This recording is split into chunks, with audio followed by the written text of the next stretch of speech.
Hi, baddies. Welcome back to another episode of Terra's Baddies Club. I'm so excited for the new year. I am just so happy that I stayed home last night.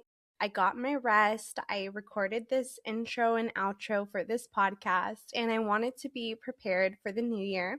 I also woke up today feeling great, so I got a morning workout in. I did hot Pilates at Radiant Hot Yoga, and that is one of my favorite places to be in the world, to be honest. Yoga just makes me so happy, especially Radiant. That community there just makes me so happy. And I have my little one, Penny, with me today. She was rescued from Barkin' Bitches. And I'm just so excited for the new year because I have a lot of work stuff going on. My nonprofit is approved. So if you feel like donating to my nonprofit, Terra Safe Haven, there is a link in the show notes, but I'm just so excited. I have my nonprofits. I am pitching out my book. I am working on my documentary with Netflix. I cannot complain other than the love life, but who needs a love life when you have lots of work stuff to do? But we are here for the new year and I'm so excited. And that's why I'm wearing a nice pink lip with my little cute Aster the Label outfit. It is also linked on Like to Know It. But I am so excited to get into this episode because this person is a survivor as well. She has great love for dogs, and she also has a 501c3 where she provides protection dogs to survivors. So I am going to welcome Kelly Sutliff today. I am so excited to have her. Let's welcome her to the show.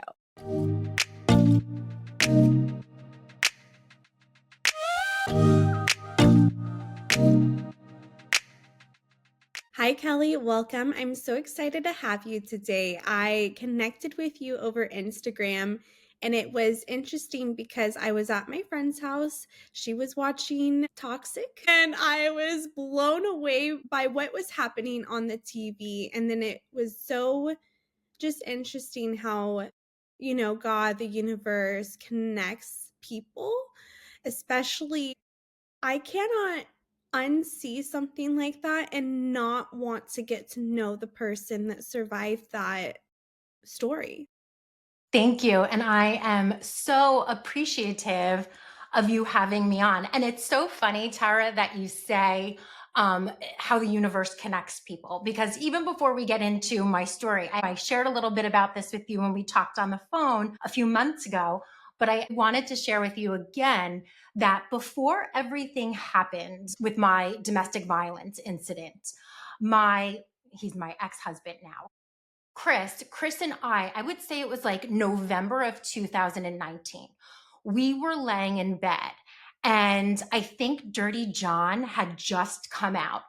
I've always been fascinated with true crime. I've always loved, watching all the crime shows and whatnot. So I had said to Chris, let's watch this. And we got through maybe two episodes. And he's like, I'm not watching this. I don't like it. It's dumb. And I remember looking at him and being like, well, I like it. Like, I want to watch it. And he's like, no. I'm not watching it. And he shut it off. And I really never thought anything of it. But then after the incident happened, it was COVID. So everyone's watching a lot of Netflix and TV and whatnot. So I finally watched Dirty John. And after I watched it, first of all, I was just in awe of you. But also, I'm like, holy shit. He turned it off because he's Dirty John. Dirty John reminded Chris of him. And, I could only assume what was triggering for him, but I think like all the lying. And there was in the show, there were these scenes where you saw, John bringing your mom these drinks in the morning. And one of the things that we think, and, I truly believe Chris was doing to me is, drugging my water in order to sexually assault me when I was passed out. So whether or not that triggered him to be like, no, she might think, something is going on because she's so sick and whatnot. I don't know. But the universe does work in really mysterious ways now that you and I are sitting here together. So thank you.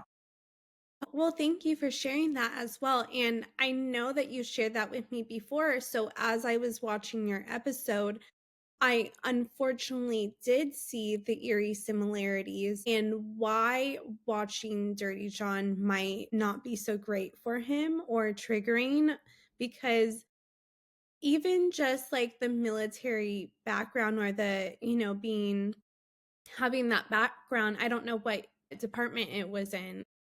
Chris was a staff sergeant in the Army. Okay, so, John claimed to have military background, and so that could even been, interesting because there may be stories that happen for sure, but maybe he was exaggerating a bit. I don't know. Well, I have to be honest with you, and I'm not even sure if I've actually even said this publicly yet, but from what I have come to find, since everything happened, is that a lot of the stories supposedly Chris tells you about what happened to him in the military are not true. So, again, like another similarity with Dirty John. Oh my goodness, I just got chills. Yeah, and then the water, bringing you the water. I felt like when John was bringing my mom it was actually her coffee drink every single day. And I felt my mom kept going to the hospital for like so many different things. Well, I And didn't know so, that. yes. So I thought that he was poisoning her as well. I don't have proof of that, Yeah, and I never will, but just the think that our gut tells us so much, and if something like that was speculated and this person was so terrible, I think that we have to go with that. absolutely. And like, as you know from seeing the show, I found videos and the pictures of, where I'm completely unconscious and have no recollection of him taking. I was in and out of the doctor's offices, as you know, having UTIs that were just completely unexplainable. So I am convinced, he was. Unfortunately, the investigation, they said that, they believed me and they believed that he was drugging me to sexually assault me, but they just could not, how the courts are, they just could not prove it in court without a reasonable doubt. So they did not want to press charges. But I have to be honest with you, after the episode aired, it's amazing to me how many people have reached out to me and said, "You're not alone. My significant other was drugging and raping me too." Like when I first put it together that this was happening, I was kind of like, but I've never heard of something like that before. And now that, I've opened up about it and I've talked about it, it's so sad and frankly disgusting how common something like that is. Yeah. No, it's so unfortunate. And, I feel that we have so much to talk about. We have so much to connect on. But for the people that don't know who you are, can you tell us a little bit about who you are and maybe get into how you met this? Do you have a word for him? Monster. Monster? Okay. This Monster. monster, yeah, he's a malignant. I've diagnosed him as, what I believe to be a malignant narcissist, just a complete monster. So my name is Kelly Sutliff, and I became a survivor of domestic violence on December 16th, 2019. And I had met Chris in August of 2018. And it really was a whirlwind romance. Happened very, very quickly. And, I take blame in that as well. He was love bombing me, which now I see as completely love bombing. Um, and the relationship moved at a rapid pace. But I also allowed it to move at that pace. So we met in August of 2018. He moved in by November of 2018. We were engaged December 1st of 2018. We had a secret ceremony in January of 2019, then had a kind of a public eloping in April of 2019 in Hawaii, where we really announced that we were married. And then the domestic violence incident happened December 16th, 2019. And people always asks me if there were red flags. And I have to say, now looking back, I can say, okay, yeah, that. But when you're in it, weren't really any major red flags. There were pink flags. However, they were easily rationalized away by either Chris, if I brought them to his attention, or by me. And it was a rationalization that totally made sense. So things really didn't add up until the big thing happened on December 16th. I would have told you, before the night that he tried to kill me, that I had the best husband in the world. And, the day that everything happened, my gut, said to me, something isn't right. And it was just this feeling that wouldn't go away. And I listened to it. Wow, how did you listen to that intuition? So the night before December 16th, so the night of December 15th, I was laying in bed and it was a Sunday. And Chris came upstairs. He had been in his office and he was like, oh, I have some work to do. And he, like I mentioned before, prior was in the army and he still worked for the government as a contract agent. And he said, I have some work that I have to do. And I remember thinking to myself, as long as I've known Chris, he has never worked on something on a Sunday. And it wasn't weird, but it was just something that I noted in my head. So that night, my dog, or should I say early in the morning of December 16th, probably about 5 a.m., my dog that I had at the time, Chester, woke me up to go to the bathroom. And that was not something normal. So I got up and went to the bathroom. And when Chris slept, there was no waking Chris up. Like you would need a mariachi band to come in and play over his head to get that man to wake up. And when I came back in from taking Chester out, the way he fell asleep in bed just looked so bizarre. He fell asleep. He almost looked like a vampire, like this, and his phone was in between his hands. And my gut said, look in his phone, look in his phone. And I had only ever looked in his phone once before, and that was to find something that he took a picture of that he wanted me to buy. So it wasn't like a regular habit, because up until that point, I had no reason not to trust my husband.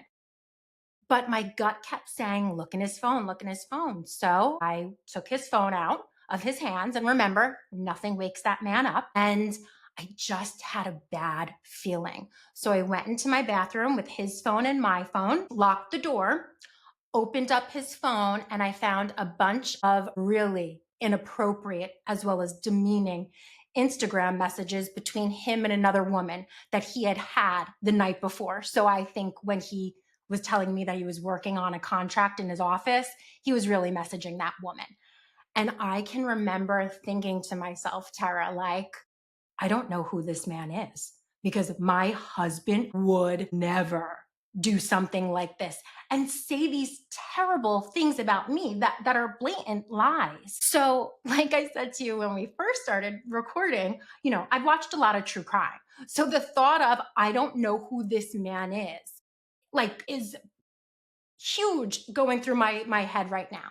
And I'm like, okay, I got to lock my safe, change the codes to my safe because I had a gun in there and I had cash and my jewelry. So that's the first thing I did is I went into my closet and changed the codes to my safe, not thinking at the time that he'd hurt me or hurt himself, but that thought of like, I just don't know who this man is. Then I woke Chris up. I had poured some cold water over his face because, again, nothing wakes him up. And I had printed out the messages in the meantime. And I just started reciting some of the messages to him. And his face dropped and he got into the shower. So I, at this point now am crying because I had maintained my cool. So now I'm crying and I, in my head, am trying to figure out, what am I going to do here? Like, I can't stay married to this man. That to me is cheating. Maybe you didn't physically cheat on me, but you have just had an emotional affair on me. So now I'm kind of going back in my fourth in my head as to what I want to do. And at a few points during that day, because Toxic only had 43 minutes to make this episode, and they did a fantastic job with the 43 minutes that they had. However, this was an all-day event. So it started early in the morning, and the assault didn't happen until I think it was around 6:30, 6:45 at night. So at one point, I'm saying to Chris, like, you can leave the house, go to your mother's, done a bunch of upgrades to my house for the last 6 months. And literally the contractors were coming that day to do the final walkthrough. You know, the day he destroyed my home was literally the day that the upgrades were finished. And I remember saying to him, like, if you go to your mom's, that's fine. But, you know, I can't deal with these contractors today. I'm not even going to work. I'm so upset. I don't even know what I want to do with this relationship. So he ended up staying. And I said, fine, if you're going to stay, just leave me alone. And of course, Chris did not leave me alone. I stayed up in my bedroom primarily the entire day. And he just kept coming in and out, saying to me, you know, are you going to leave me? And I'm like, you know, I don't know, Chris. I really don't know what I'm doing right now. And I also can't tell anyone about what's going on, because if I tell anyone about these messages, they're going to hate you. And if I decide not to leave, I don't want there to be that conflict between you and my friends. I don't really have any family. Unfortunately, both of my parents are deceased. So my friends are my family. So I made the decision at some point that morning that I did need to tell someone. And I have to be honest with you, thank God I did, because I think that's one of the decisions that saved my life that night. So I told my best friend, Christina. I called Christina. I sent her all of the messages, the Instagram messages between Chris and that woman. And she knew what was going on. But we did not tell Chris that she knew. So at one point, you know, Chris called her and was saying to her, hey, you know, I screwed up, and, you know, Kelly's really upset with me. I think she's going to leave me. And Christina just kind of played dumb. One point, Chris came in the bedroom. And remember, at this point, this man had never in his life laid a hand on me. We had barely even fought. So there was at no point where I thought that Chris was going to physically assault me. So at one point, Chris comes in and he says to me, hit me, hit me. And I'm sitting on the bed, and I look at him and I said, hit you?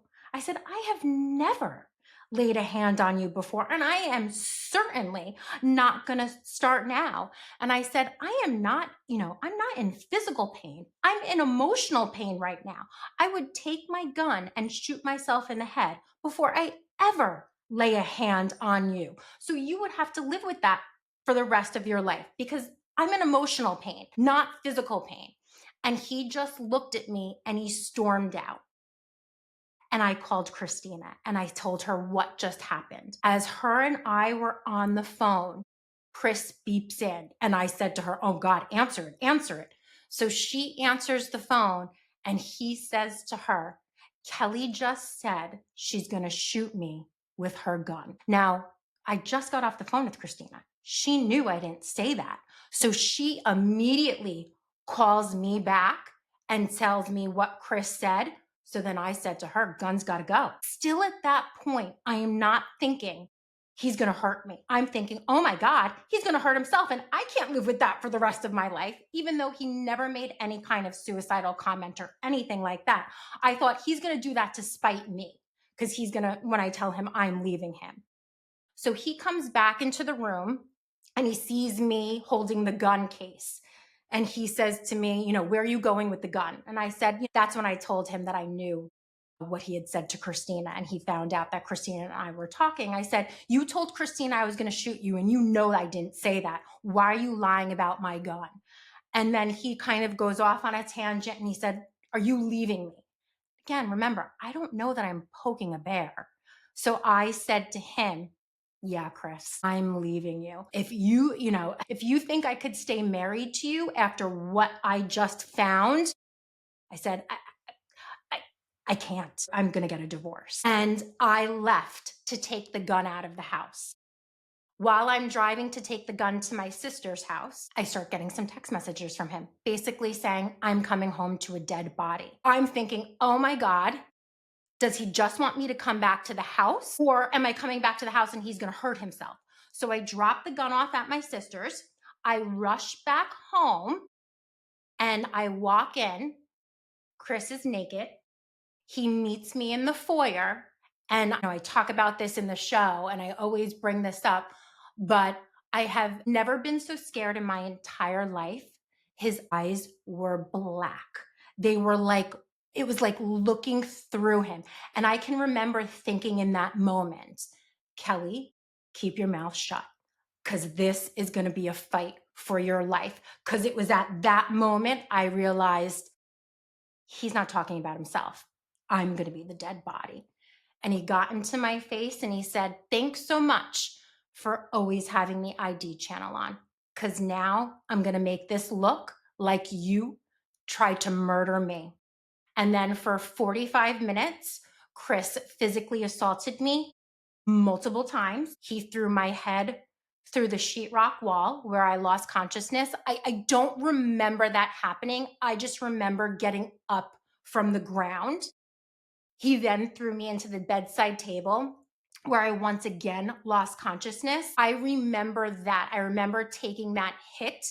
And then the way Chris woke me up that time is he was shaking me. And I can remember opening my eyes and he was being really gentle. And he was saying, "Not yet. Get up, get up."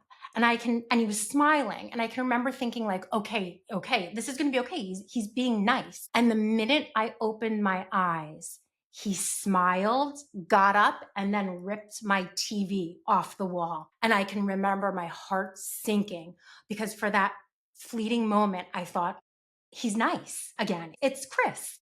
And then I realized, no, he just wanted me to wake up. So after that, he strangled me for the first time that night. He ended up strangling me 3 times that night. The third time, I was really close to losing consciousness and I was trying to say something. And he could see that I was trying to speak. And the way Chris would strangle me is he would put his leg over my legs and take his forearm and put it over my throat. So that time I was struggling to say something to him. And, people ask me if there's anything I regret from that night. And this is the one thing I regret. So he lifted up his forearm so I could speak. And I looked at him and I said, "Just kill me already." That's what I regret, saying that to him, giving him that permission to just do me in. And he laughed and he smiled and he put his forearm back over my throat and he said, "No, not yet. You're going to watch me first."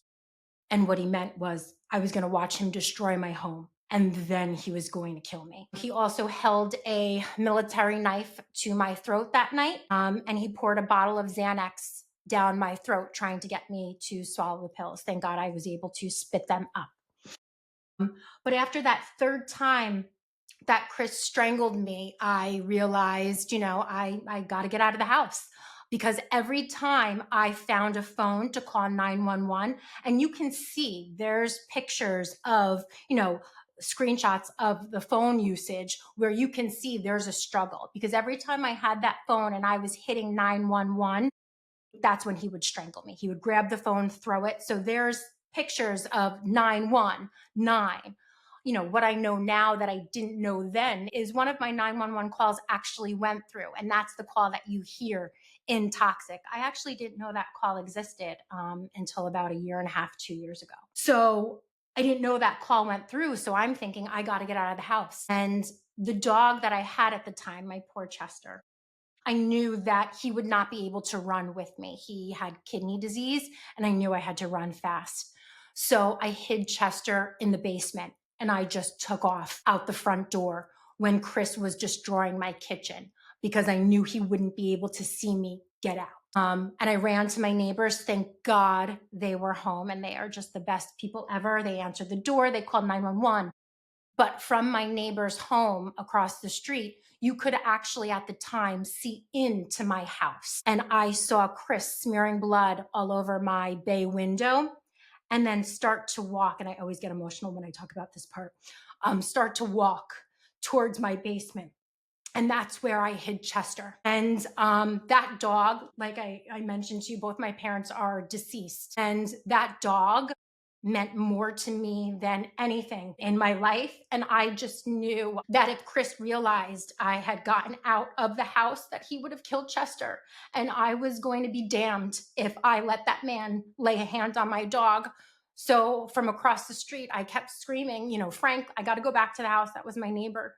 Frank, I got to go. And he kept saying, no, no, no. If you're going, I'm coming with you. And I turned to him and I said, Frank, like, he's going to kill you. And I wiggled out of Frank's arms and I just took off because I was going to save my dog. And, a lot of people say you were willing to risk your life for your dog. You're damn right I was. That's how much I love that dog. So I ran back into the house, and my smart dog at the time must have sat at the top step of the basement. And when Chris opened the door, he ran out. So it was really just divine timing. When I ran in, Chester was right there, and I just grabbed Chester. I put him into my office and I slammed the basement door shut. And that's when Chris realized I wasn't hiding in the basement. And you hear him actually on the Ring video screaming bloody murder. And what I didn't know then that I know now is because that 911 call that I made actually went through,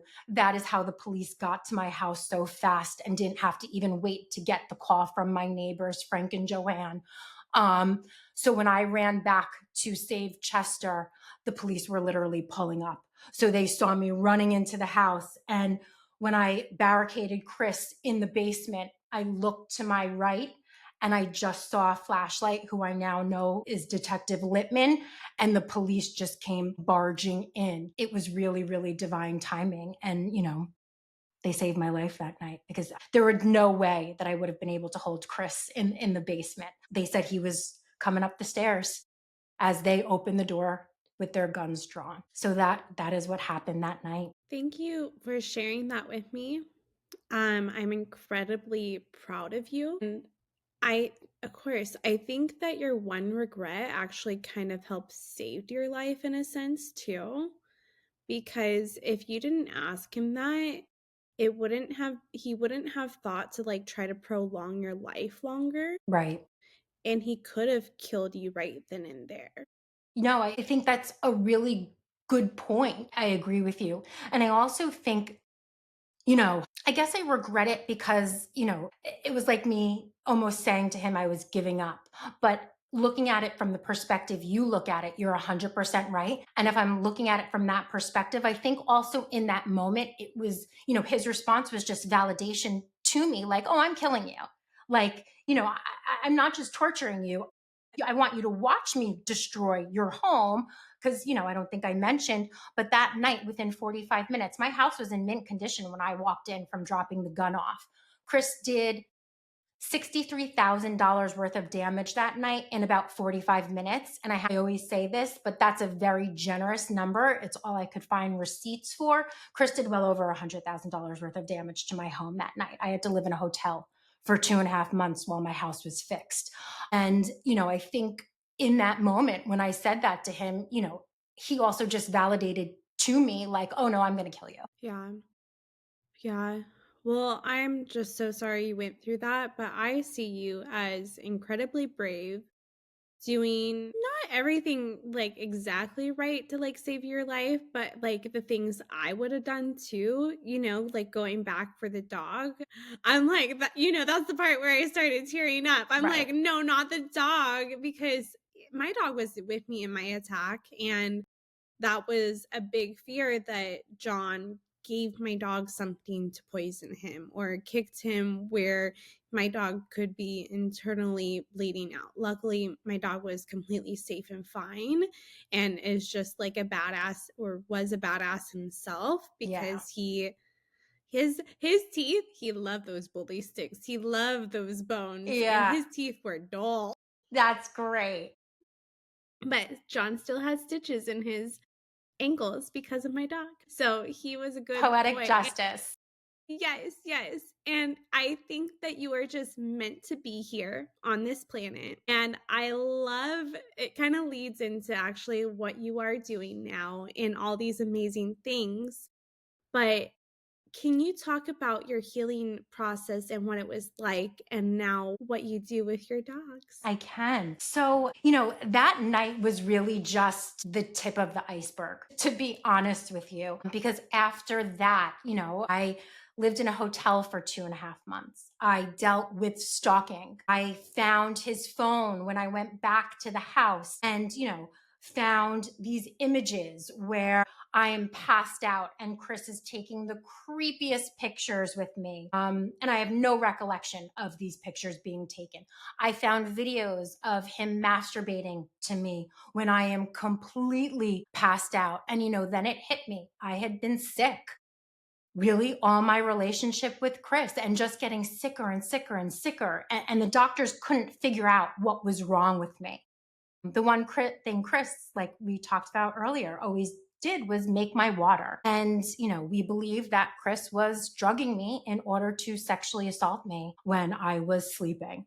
So I ended up making that report. And that was a year-long investigation, which they, felt that there wasn't enough evidence, even though they believed that he was doing that to me. So, then I've got family court where I'm getting restraining orders and, I'm dropping restraining orders because he's creating a circus out of the hearings, calling multiple people that have nothing to do with the situation. And, I'm trying to protect everyone because I just don't know what this man is capable of.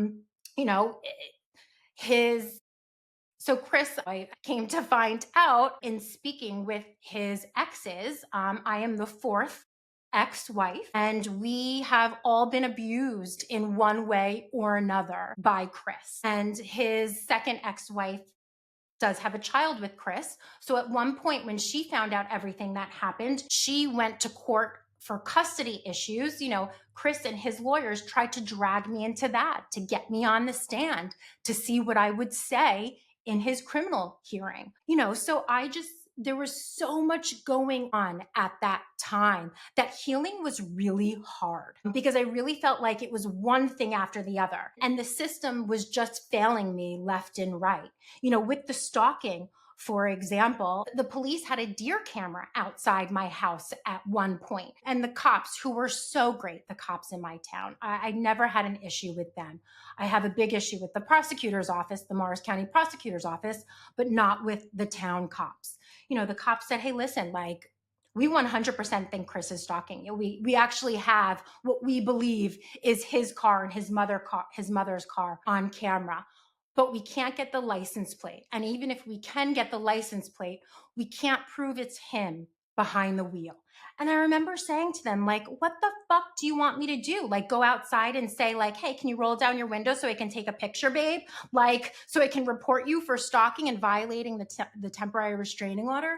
So I really just felt like the laws are not set up to protect victims. At one point, a month and a half after the domestic violence incident, on a Friday night, nothing had happened, but Chris and his lawyers went to the courthouse and reported to the prosecutor's office that my magazine for my gun was illegal. Now, this is the one thing they got wrong in the show. They said it was a 20 bullet magazine. It was only 12. And the story behind that is I had been a licensed gun owner, I think it was since 2013. I had really never taken my gun out. I went shooting back then, but I, for years, had not gone shooting.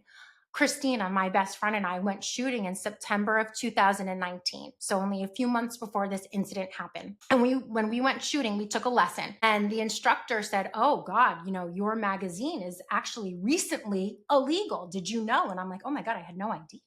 Like, no idea. Otherwise I would have done something with it. So he said, okay, no big deal. I'm going to take the 2 extra bullets out, but I don't want to leave you without ammunition. So when you go home, figure out what you're going to do, get your new magazine and get rid of this one. So I said, okay. So I came home and I told Chris, hey, did you know that it's illegal? And he said, no, don't worry about it. I'll take care of the magazine. I'll get you a new one that's legal. Well, Clearly, Chris never did that. And I think, again, that was done on purpose. So, a month and a half after the domestic violence incident, he reported that I had a high capacity magazine saying that I'm a danger to myself and other people. And the prosecutor's office came and took away my gun. Not only did they do that, taking away my protection from the man that just tried to kill me, they also were threatening to charge me with a felony. So then I'm now fighting that in court. So it was just like one thing after the other. And that really, really impacted my healing. I felt like, who's keeping me safe? And it wasn't until I realized that the system is so broken and is not going to keep me safe. I have to keep myself safe. And that's when I decided to get myself a trained protection dog. A friend of mine had brought that up to me one day, knowing what I was going through. She said, you need one of those bite dogs. And I remember thinking, like, I didn't know normal people could have that. I thought it was just police and military. So then I did some research and I found up in Randolph, New Jersey, Bobby Gerla of Metro Canine Academy. And I called him and I said, listen, this is who I am. This is a little bit about my story. I'm going to send you a video of what my house looked like that night, just so you can maybe see what I'm dealing with and maybe what kind of dog I might need. So he says, and he would say this to this day, he watched the video and he said, I called you back immediately. And I remember him saying to me on the phone, listen, I don't know you. You don't know me, but I have to tell you, I've seen a lot of bad shit in my life. And this is the worst thing I have ever seen in my entire life. You need to come up here to my field tomorrow. And I don't feel comfortable with you being in that house without a dog. So the next day, myself and a friend of mine, we went up to Metro Canine. And, that's where I met Stella. And I always tell this story. She was a 2-year-old German Shepherd. And one of Bobby's employees brought her up to me. And Stella, still to this day, is not like your lovey dovey dog. I mean, she's much more lovey dovey with me now, but she's not coming up wagging her tail, wanting to be loved by you. So she just came up. She sat down right next to me and I'm petting her. And this guy starts approaching me just to come talk. He was obviously a stranger at the time. I now know who he is. He's not a stranger anymore. But as he's getting closer, I don't know if Stella could just feel my energy kind of being nervous. And she took her right paw and just put it over my foot and leaned against my leg, almost saying like, I got you. And it literally was in that moment. Yeah, I get teary. I think talking about it. It was in that moment where I was like, this is my dog. This is my dog. And I have to say, that is when my healing really started. I felt safe again. I felt protected. Up until then, I rarely left my house. I would get dressed up to go somewhere and panic would set in and I would freeze and I couldn't get out past my garage door. I would go 2 places at the time. That was Quick Check or the CVS, and I would time myself, literally giving myself no longer than 20 minutes. I would call neighbors to say, hey, I've got to run to the store. If I'm not back in 20 minutes, something is wrong. That's how paranoid I was. I wouldn't walk around the block. I wouldn't walk Chester around the block. I'd walk him up the street and back, and I'd let a neighbor know to look out. When I got Stella, that all changed. I walked around the block. I went to stores. She went everywhere with me.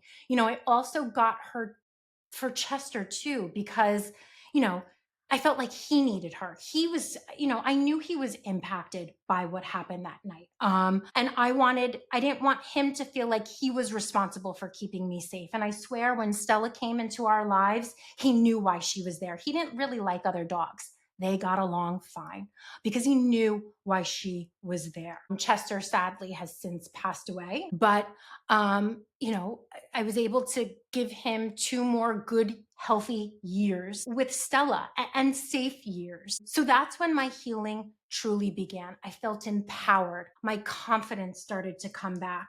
My passion for life started to come back. Not just because of Stella, but I really actually I completely fell in love with the dog training. It became my life. I just loved it. So much so that in September of 2022, I ended up getting another German Shepherd who I compete in Schutzen competitions with. That's how much I fell in love with the training. But at some point, about, a year and a half ago, I thought to myself, I want to be able to give back to other survivors. And I recognized how much this protection dog did for me in my own healing journey, that I said to myself, what better way to give back some of that safety? Because, talking with survivors, that's a big thing. Like, we don't feel safe after, understandably so. So what better way to give back than to be able to give them some safety? And that's when I founded Kelly's Canines, Tales of Courage. We are a C3 nonprofit organization where we provide domestic violence survivors with trained protection dogs. The way it works is that obviously survivors fill out an application on our website, and then we have a phone interview. Then we also will do a background check, just because we have to make sure, obviously my first concern is for the survivor, but my other big concern is for the dogs. So, we do a background check to make sure there's no animal abuse or anything like that. And then we do a home visit, and then we pair up the dog that we have that we think is going to be a really good fit for the survivor. And then the survivor joins in on the training with the dog. So the dog is completely trained. However, it's really important that a survivor learns how to handle their dog. So for the first 8 weeks, the survivor's coming up twice a week to work with their dog. And during that time, the dog still stays with us. After that 8 weeks, as long as it's a successful completion, the dog then is transferred ownership to the survivor and then goes home with the survivor. But the survivor is, expected to keep up with training, not the twice a week, but for the first year, twice a month. Then for the second year, once a month. And then after that, they just have to come up once every 6 months until the death of the dog. So we're not only giving back the safety that survivors so desperately need, we're also building a community of survivors who really then, can have one another to rely on, to talk with, because the other part that's so healing is knowing that you're not alone. Yeah, no, that's so true. And I'm just so impressed with the amount of time that you've done all of this in, because it's really like on a trauma standpoint, it's really not that much time, Yeah. Yeah. you No, know? and thank you. I appreciate, what it is? I think so. Losing both my parents was really traumatic for me. Primarily losing my mother. She was my best friend. So when she died, that was really, really tough for me. I think, that, not that it was a good thing at all, but I think it was helpful in me learning how to heal. The other thing I didn't mention is I'm a psychotherapist. So, in my nature, I'm very familiar with therapy and healing and whatnot. So, I have to be honest with you. I think that not only helped to save my life that night in terms of being a psychotherapist, but I think that helped in my healing journey, maybe to speed it up a little bit. But, as you know, Tara, I don't think we're ever completely healed. I think I will be on this healing journey for the rest of my life, to be honest with you. And I'd be lying to you if I said that I don't have rough days. I do. I have some really tough days where it's still a struggle to get out of bed, or, the flashbacks are, hitting me for whatever reason, or the triggers, but I handle them differently now. I'm able to acknowledge them, process that, and then ground myself to move forward with what my reality actually is. But I think healing, I'll be healing for the rest of. Yes, I think that is something that a lot more people need to understand, is that PTSD isn't just like, okay, you do all this EMDR and now you're healed. No, it's like another trigger comes up or something else comes up, and then you have to work through that and then, get yourself to a better place again. And I feel that you have shown that post progression, And without that post progression, they say that, like, if you don't do that, it kind of enables where you're at in your healing. Right. Definitely. I definitely agree with you on that for sure. Yes, and you were just I'm like, your 501(c)(3), the dogs, and where is the area that you work with survivors? So we are located in Morris County, New Jersey. So, in the future, we 100% want to and plan to expand to other states. I've got a ton of applications from California.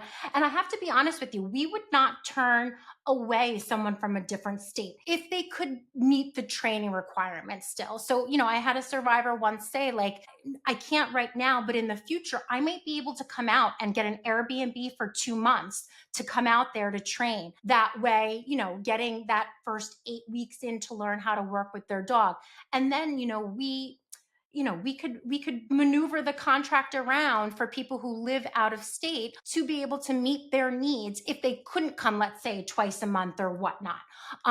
So we are able to do that. So right, a lot of our applicants and whatnot are from the tri-state area, so New Jersey, New York, Connecticut, wherever they can are from, and they're able to get to the training. And like I said, in the future, we would love to be able to expand to other states, and that's definitely the goal. Well, just starting my own nonprofit right now and starting the process of filing for everything. First, you have to do it in one state, then you have to maybe, you have to build on top of that. And it takes a while. It's a lot of preparing. It's just so much work. Oh my God, it really and the work, Tara, the work never ends. Like it's rough. Having a nonprofit isn't easy, but I've never done more rewarding work in my entire life. This truly is my passion. There's nothing better to me than helping survivors and working with these amazing dogs. So the amount of work, effort, blood, sweat, and tears literally that's gone into this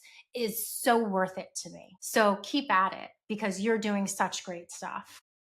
Well, thank you. And hopefully one day I can get a dog from you because with what I'm doing, I will need some source of protection for the survivors. And, working with dogs too, that has been a part of my healing process too.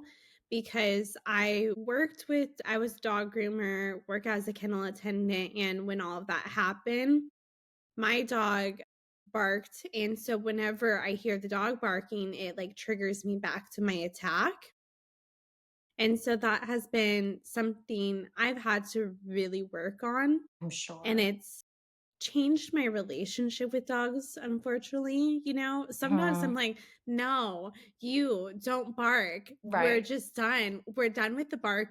Right, right, right.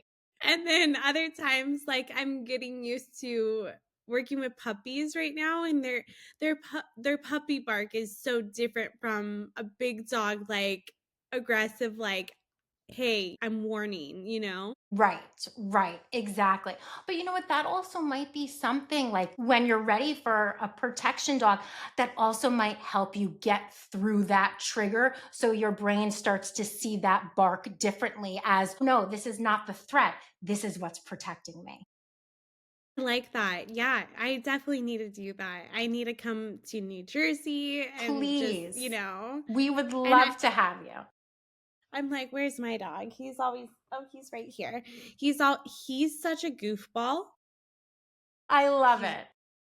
But he does do that warning, like, he picks up when, like, there's someone sketchy, he will do that warning, bark Yeah. and let them know, like, "Hey, you shouldn't be near my mom," and that is, like, it is healing in a sense.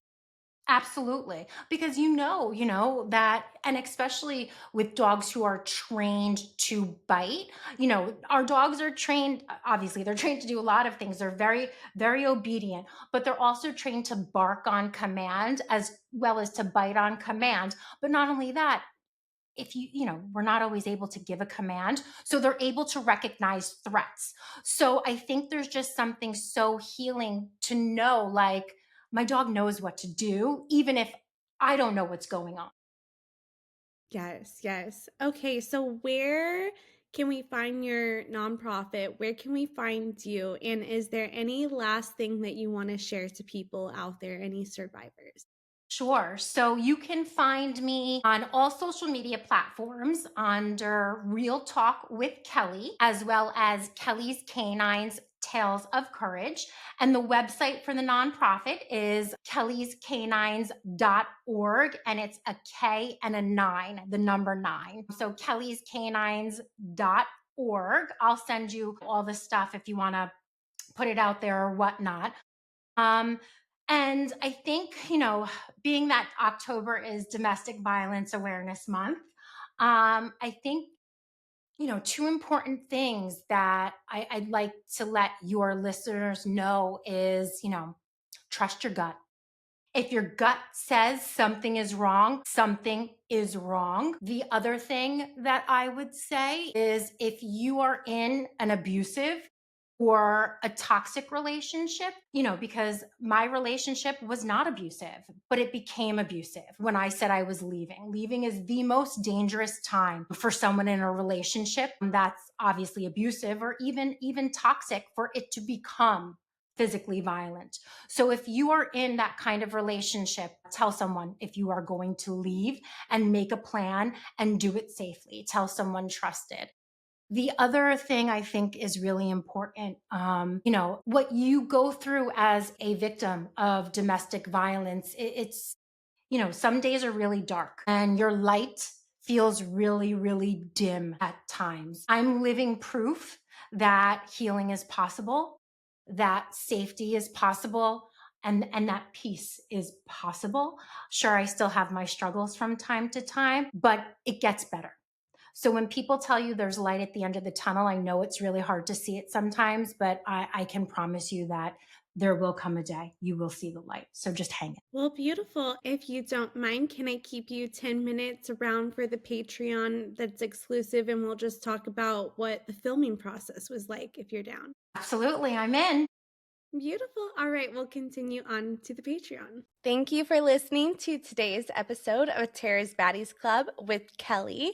I hope that you enjoyed this episode and also want to show supports to nonprofits. So check out her nonprofit, check out my nonprofit. I'm also looking for therapists that want to donate their time to other survivors to help them out. If you need a little write off and you're a therapist, hit me up. And yes, so I have so much going on. And then I also have my Sedona retreat coming up. It's February 6th through the 9th. So stay tuned until then and hit me up if you want to come to Sedona. But until next time, I'm Terra Newell and thank you for listening to Tara's Baddies Club.